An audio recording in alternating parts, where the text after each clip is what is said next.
Okay guys, let's talk 7 things that we saw from today's game. Welcome to Moosa Reacts, and before we start today's show guys, make sure to like, subscribe and to also comment on today's video.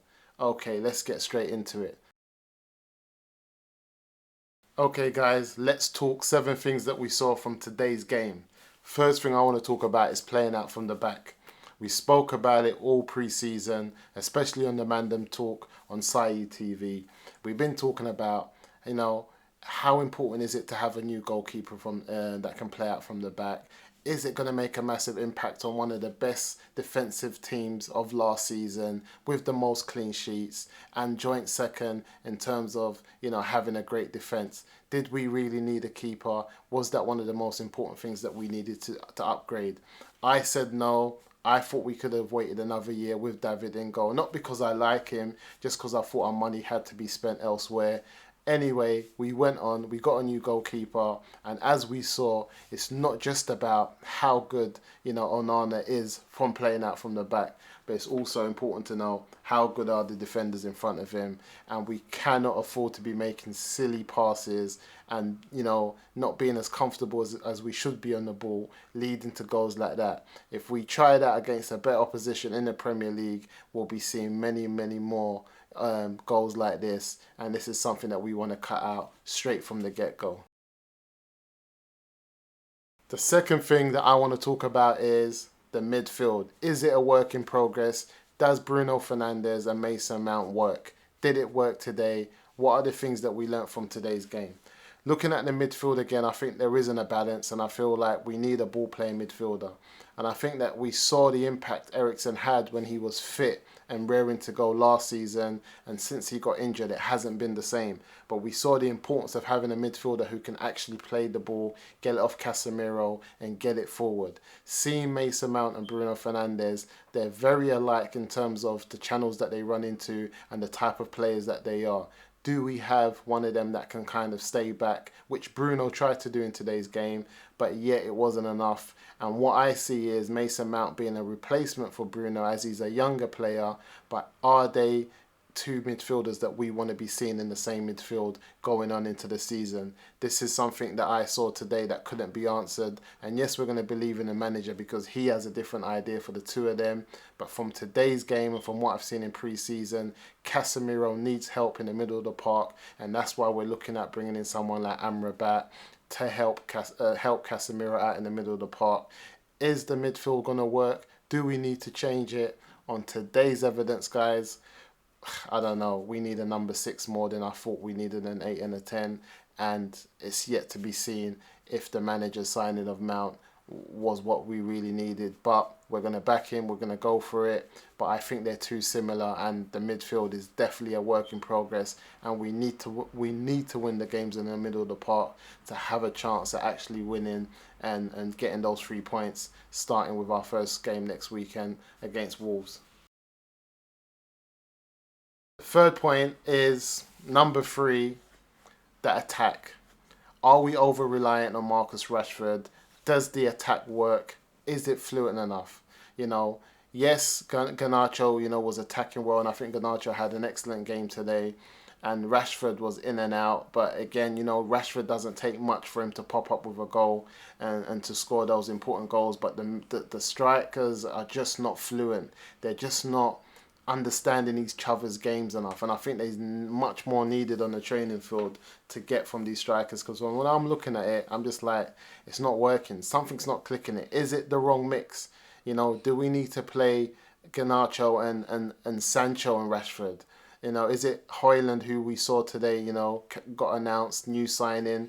Do we need Højlund, Sancho, Anthony? What is the mix that we need up front?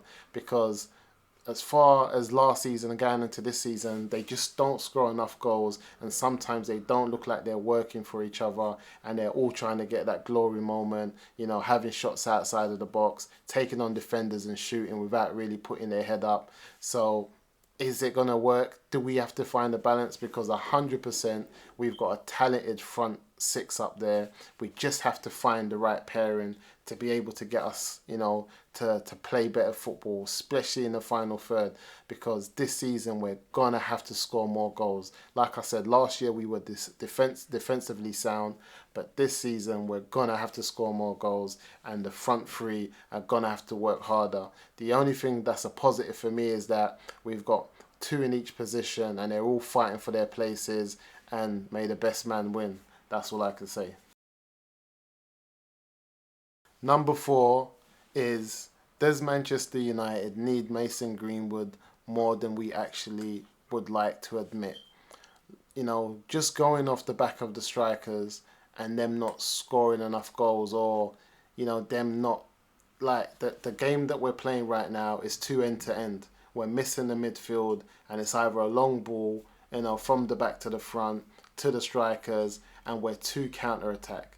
Are we missing, a striker like Mason, who maybe doesn't need much, to score a goal, who can score left foot, right foot?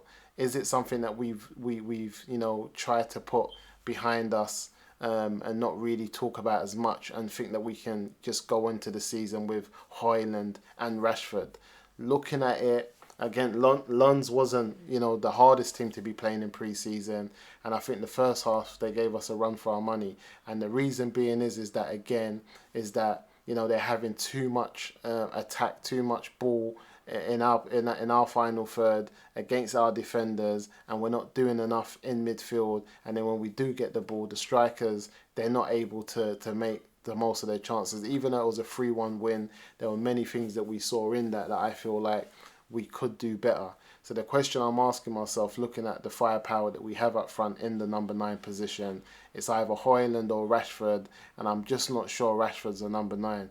So the question I'm asking, guys, is, from looking at this, do we need Mason Greenwood more than we would like to admit? Number 5, are we just a counter-attacking team? Is Manchester United just a counter-attacking team? Since the days of Ole Gunnar Solskjaer, all the way through to having Erik ten Hag at the club, we've been known for our counter-attacking football, getting the ball from the back and getting it up front as quick as possible and hitting the teams on the break, and not really playing, a footballing style that stems from the middle of the park, the engine room, the midfield.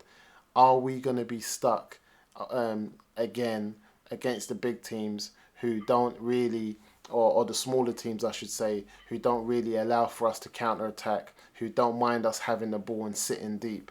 Is it going to be another season of Man United trying to break down the smaller teams while having a lot of luck against the bigger teams who come and play? We really thought this season that we'll see a different type of football, and yes, it is pre-season, so we're not gonna, get too excited and get ahead of ourselves. But listen, man, we need to be more than a counter-attacking team. We say it week in, week out. We need to see more from the team. I don't know, man.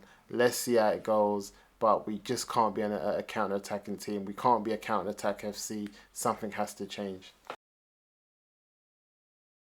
Number 6, Anthony versus Sancho. It's that season. As far as I'm concerned, Sancho's first season was under Ole Gunnar Solskjaer, who got fired, who we then brought in Ranić, who it wasn't a great season to make your debut for a club, and I would like to put that one to bed and to pull it under the rug, for lack of better words. So as far as I'm concerned, Sancho's first season was really last season under Erik ten Hag, and so was Anthony's. And when I look at the numbers are basically, they had the same level of goals, even though Anthony might played a few more games than Sancho.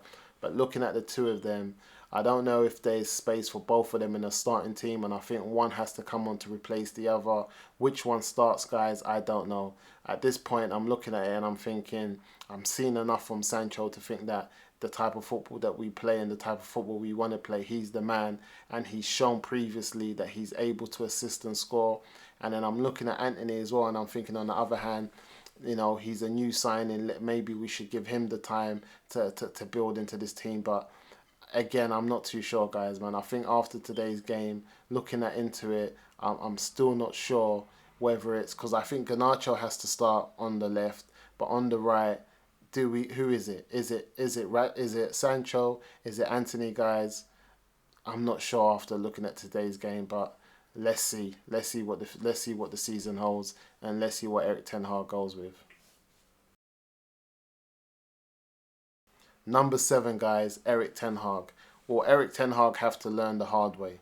And what do I mean by that? I think last season, looking at the right back situation, in most of the important games, we went with Aaron Wan-Bissaka, and Aaron Wan-Bissaka was a solid right back, and allowed us to play a bit more forward, because a lot of people say that he's not great going forward, but if you look at it, I don't think Dalot is that much better than Aaron Wan-Bissaka in terms of going forward, and I think Aaron Wan-Bissaka offers something different. He comes into the middle of the park and adds more body into that position there, and it allows Casemiro to get forward. But we also know we have someone who's defensively sound in the middle of the park when he does that, and also there is times when he overlaps and he does play nice 1-2s with Anthony on the right. I just think and he has put in more crosses last season and got more assists, and I just feel like he's very underestimated going forward, and it's easy to say that he's only a great one-on-one defender. But for me, as an athlete and as a footballer, I believe that Aaron Wan-Bissaka is our best right back, and if we want to go into the season with a solid back four, I think Erik ten Hag's going to learn the hard way if he maybe persists with playing Dalot in front of him. And I'm not sure if today's starting lineup was a sign of things to come, that Dalot will be picked in front of Aaron Wan-Bissaka. But if you're asking me, it's Aaron Wan-Bissaka all the time, and that's the 7 things that I wanted to talk about from today's game. I don't know if you agree or disagree with me. If you disagree or agree, leave some comments in the messages. Let's continue the conversation there. Don't forget to like and subscribe and to share the video. See you then, guys. I'm out.